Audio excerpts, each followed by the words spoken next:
Well, the shooting of Temple University police officer Christopher Fitzgerald off campus has put the issue of campus security to the forefront. He then pulls out a gun and fires several shots before running away. A 44-year-old woman was killed and a 21-year-old woman was critically injured. سلام می‌برم که همه چی واسه خوب پیش بره. من بهترم از فیلادلفیا آمریکا. هر جای دنیا که این ویدیو منو می‌بینی، تهران، اصفهان، کرج، خودم کرج، ایران کوچک.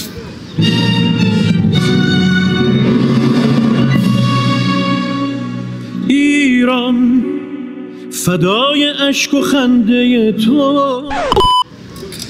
کرج واقعا یادم نمیره. یکی میگفت چرا ایران کوچکی، میگفتم هر کس هر جای اومده کرج. ولی عشق بود واقعا کرج خاطراتش. از خیلی از بچه‌ها از استرالیا، از انگلستان، جاهای مختلف دنیا، خود کانادا و آمریکا هستن که این ویدیو رو میبینن. حال دلتون خوب باشه، معنوی، مادی، چه همه جوره. آقا من توی این ویدیو اگه دفعه بعدی که اومدی بکنم من خیلی خوش اومدی. من اصلا دانشگاه پزشکی‌ام. بیشتر ویدیو بدن پزشکی از این حرفاست. ولی من تو دانشگاه تمپرم توی فیلادلفیا آمریکا و یک سالی است که اینجا دارم زندگی میکنم که به قول معروف با صفر سر این شهر که البته بگم زیبایی‌های واقعا درجه یک خودش هم داره که اینجا مثلا من ویدیو میفته که زیبایی قشنگ خودش هم داره زندگی کردم. ولی به نظر من که تو تورنتو زندگی کردم، چون قبلش من تورنتو بودم دیگه. باز میگم برای کسایی که من ندیدم، من 15 سالگی اومدم کانادا. من یک سال بعد من 26 ساله 10 سال تو کانادا بودم و یه سال الان اومدم اینجا. به نظر من فیلادلفیا با تمام جالبیت‌هایی که داره یه بدیهای خاص خودش هم داره و توی این ویدیو خواستم که تا جایی که میتونم فیر رو چیزا میگم میشه چی. Hi, the secretary, Dr. Alga. Assalamu alaikum. داداشه سکرتریات سکرتریات کاتگوریسینا تتکو گفته باشم. منصفانه عمل بکنم در این شهر و تجربه شخص خودم. البته فکر نکنم خیلی هم خاص باشه از این. اولین بحث کرایم ریت.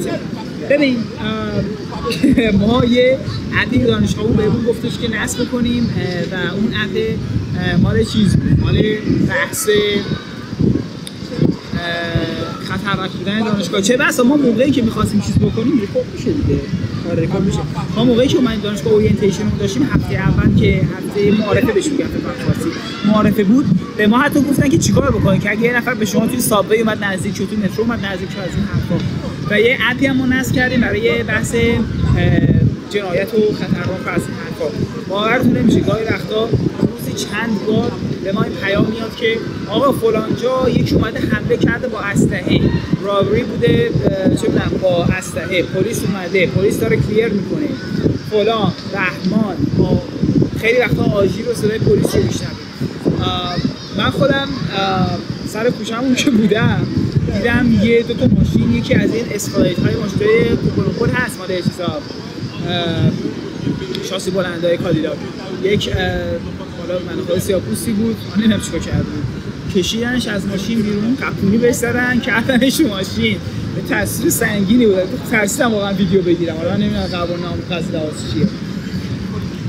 یعنی از این صحنه آدم میبینه. من تو تورنتو هم چیزایی ندیده بودم. یه بارم ساعت 8 شب بود من رفته بودم بیرون توی در خونمون، از اون ور داشتم تو کوچه میرفتم که برم یکی رو ببینم.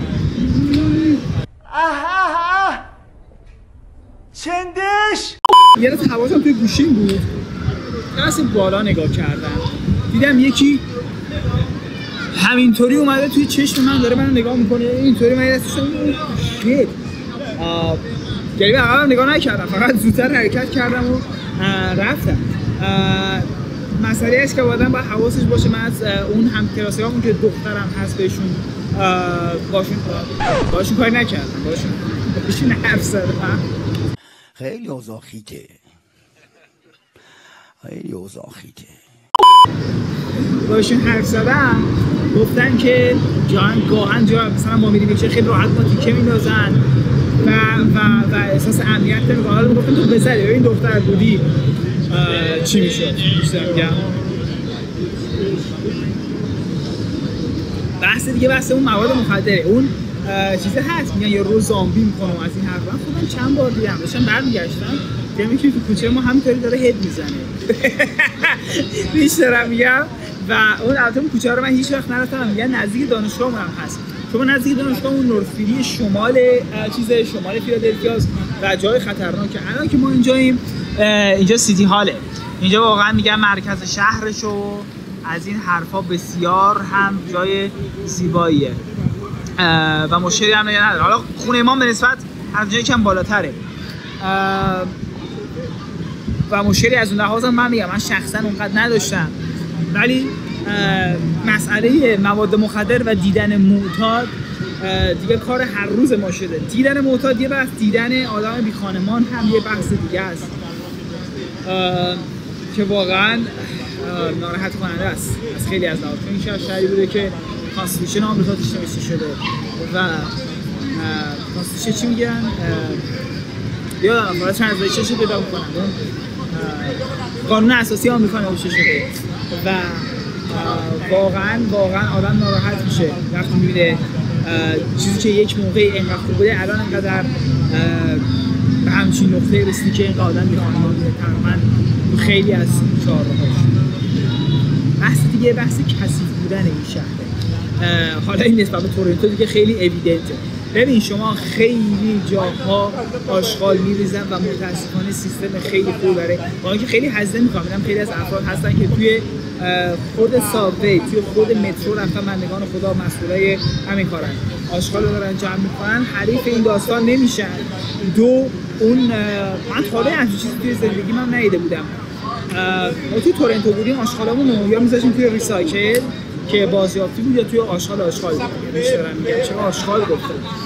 اینا رو میذاشیم اینو که شهرداری جمع بکنه. ما کاری که اینجا میکنیم عملا این که آشغالامون رو میذاریم دم در. همینطوری تو هم دیگه. من اصلا همچین چیزی ندیده بودم. بچه‌ها میگفتن داستان فیلیه. توی نیوجرسی اینا هم هرگز یه همچین مسئله هیچی باش روبرو نشده بود. بحث دیگه بحث هواست. البته بگم این هوا رو من تا حدی میپسندم، بخاطر اینکه گرم‌تر از تورنتوه ولی هوای مرطوبی داره، مخصوصا وقتی اینکه شرجی میشه، تابستونی میشه. باز میگم وقتی میری توی مترو بودی گند بهت میخوره فقط میخوای بیاری بالا. از این لحاظ هوایی مشکل داره. البته فکر کنم قسمتش به خاطر حالا میگم باز کارهای شهرداری قسمتش به خاطر آب و هوایی میشه. میگم کارش نمیشه کرد. واقعیت ایست کوست و قسمت شرق آمریکاست. بحث دیگه بحث مردم غیر اجتماعی شن. ببین انتای سوشال بودن تا حد دادگاه و فیک بودن. من که توی تورنتو بودم با مردم راحت میشد بری یه کانورسیشن کوچیکو داشته باشی، یه کانورسیشن خیلی عمیقی نباشه.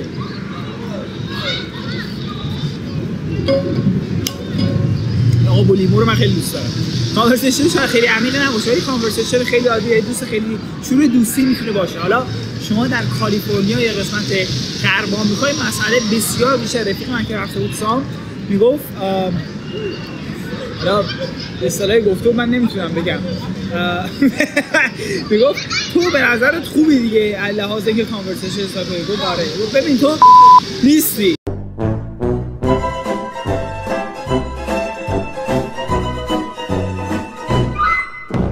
برای مقابل کسایی که توی کالیفرنیا هستن.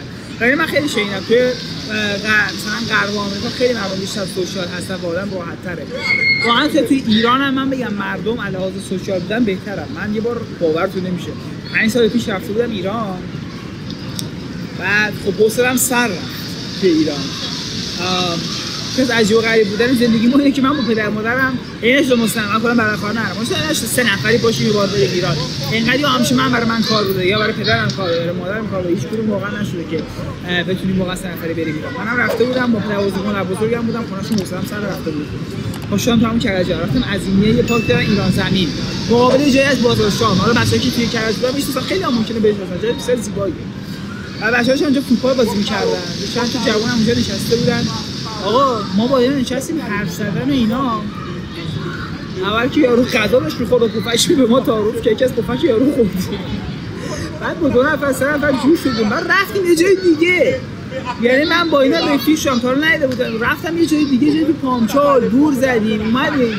من موبایلم نبرده بودم، دایی اومد دنبالم، فکر کرد برادری سر من اومده. یعنی مردم ایران واقعا خیلی وقتا، حالا خود منم آدم خیلی بیرونگرا و آدم چیزی ام، رفیق باز اینطوری نیستم، آدمی که با مردم راحت جوش میخوره بیشتر مردم.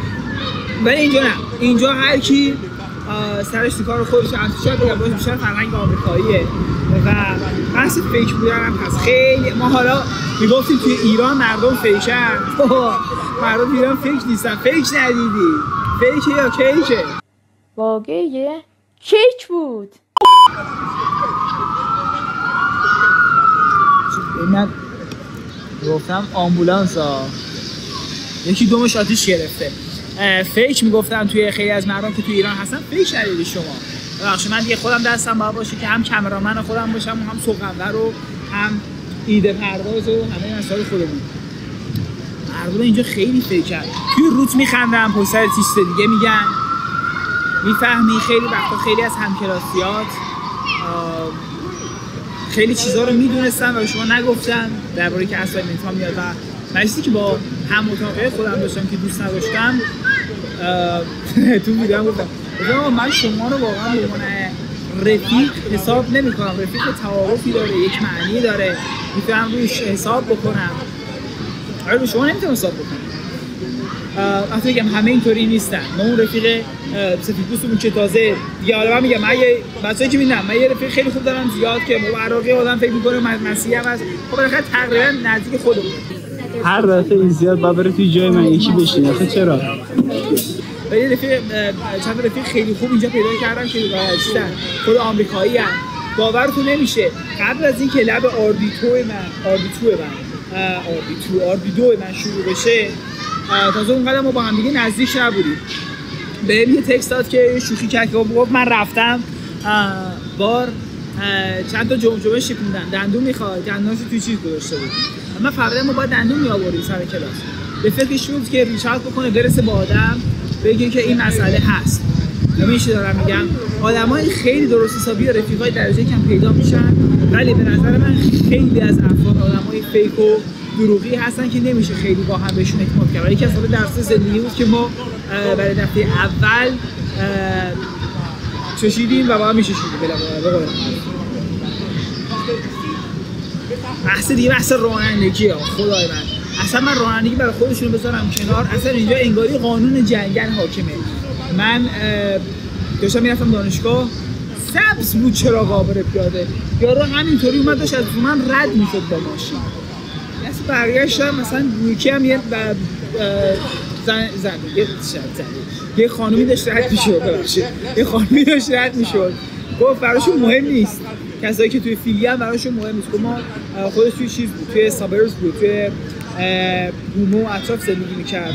آدم بگم توی پنسیلوانیا افرادی که توی هومو زندگی میکنن خیلی آدمای خوبتری هم، خیلی آدمای خاکی‌تر و راحت‌تره. فیلی به نظر من، فیلادلفیا به نظر من این چیزو داره، این خصلت‌های بد و واقعا داره.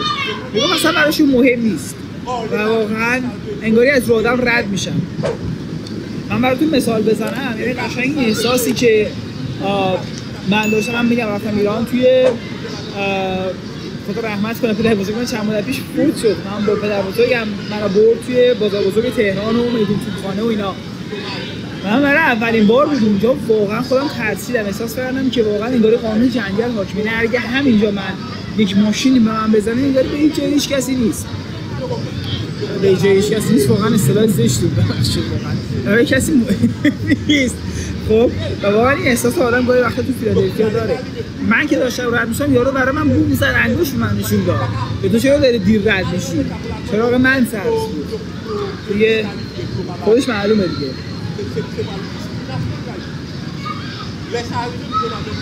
یه مسئله دیگه هم که خاصه برای ما ایرانی‌ها به نظر من، حالا میتونه خوب باشه بد باشه، به نظر من دلیلی که ایرانی کم. شما توی ایران، توی تورنتو که من بودم خیلی ایرانی بود. بابا شما اگه انگلیسی حرف می‌زدی تو خیابون میشدی انگشت‌نمای مردم. یعنی توی لس آنجلس همین بحثه، جای مختلف همین هست. توی فیلادلفیا خیلی کمه اجتماع ایرانی‌ها.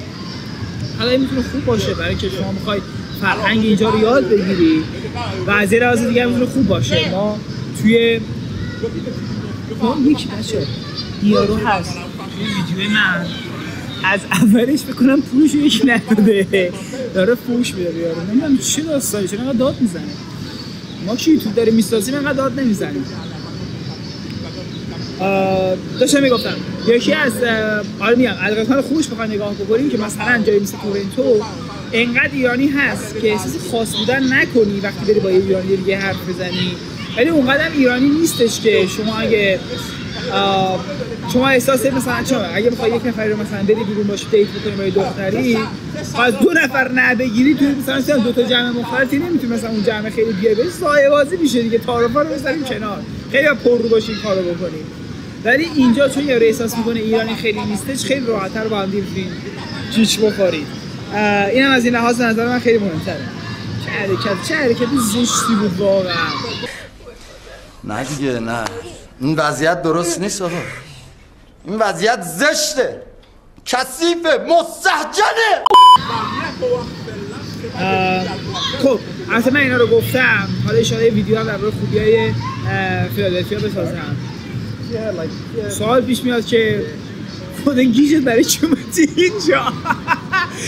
که تورنتو بودی، حالا هوا خوب کرج بودی، ایران زمین بود، چرا اومدی اینجا؟ من به خاطر اینکه دانشگاه تمپل قبول شدم و دوستان از این لحاظ به نظر من چون من بالاخره دارم دکتر میشم، کسی هم برای خودم نه بابا کسی نیستی. دانشگاه تمپل دومین دانشگاه قدیمی آمریکاست، دومین دانشگاه کلینیکال آمریکاست و خرج اینجا به نسبت کمتره مخصوصا نسبت به تورنتو. البته میگن ارزونی بی‌دلیل نیست، علتش همینه، خرجش به نسبت کمتره و دانشگاه وحشتناک عالی اللحاظ گفتن کلینیکال و ارزونتره، بسیار ارزونتره. من پولی که میدم تقریبا یکیه با کسی که اینجا بود اومده تو همین استان و رزیدنت این استان عنوان یه خارجی. من اگه میخواستم خودم اگه آمریکایی بودم میخواستم برم دانشگاه نیویورک، دانشگاه نووا تو فلوریدا، دانشگاه USC توی کالیفرنیا و اگه خودم آمریکایی بودم مثل نزدیک 2 برابر همین که من داشتم پرداخت میکردم ما همین الان تو همهش موندیم. خدا رحم کنه که اگر اون نمیشد این نمیشد بعد چیکار با میکردیم. البته من یه ویدیو بچه‌ها بهم توی اینستاگرام 10,000 بار گفتن توی ویدیو قبلی که نمیدونم ویدیویی که ساختم درباره خیلی هم خوب بود درباره اینکه خصلت‌هایی که چه افرادی خصلت‌هایی که میخواد برای دندانپزشکی موفق بشه گفتم درباره هزینه دندانپزشکی حرف میزنم و قول دادم حرف میزنم. الان که من اینجام 10 روز آخریه که من توی فیلادلفیا و واقعا درسام زیاده دارم این ترم من جمع میکنم وقتش نیست. ان شاءالله رفتم تورنتو براتون خوشگل یه ویدیوی جذاب و سوپر سکسی براتون میسازم و تحویلتون میدم که حالشو ببرید. این علتی که من اینجا بگم یه بسته علت دیگه ای که من اینجا اینه که خانواده‌مه. من عموم توی واشنگتن دی سی، خانواده مادرم یه تعداد زیادشون توی ویرجینیا هستن و نزدیک 1 ساعت با من فاصله دارن. نیویورک هم البته بگم 1 ساعت با ما 1 ساعت نیم با قطار ما فاصله. البته واقعا وقت نکردم برم نیویورک، ان شاءالله که موقعیتش پیش نیومده، ان شاءالله که موقعیتش برای ما پیش بیاد و بریم هفته نیویورک. واقعا من گفتم دانشگاه یه شب برای من هتل موندنش هم سنگینه، چه برسه به اینکه بخوام برم. این آخر ویدیو از اونایی که ویدیو رو دیدن خواهش میکنم من شماره کارتی دارم یه شماره کارتی دارم، من مظلومم کسی رو ندارم، خواهش میکنم رفیق من باشید علیلم تلیلم اینجا به من چیز بدین، مایانه پول بدین از این حرفا. آقا من تا بیشتر از این شوخیام وقتی شروع میشه دیگه ترمزی نداره، من خودم چیز بکنم، خودم از سیم بکشم. تا دفعه دیگه میبینمتون. بای بای. آقا راستی لایک و سابسکرایب هم بکنید، واقعا به درد من بخوره، کمک میکنه به من یکی. تا دفعه دیگه میبینمتون. خدا نگهدار.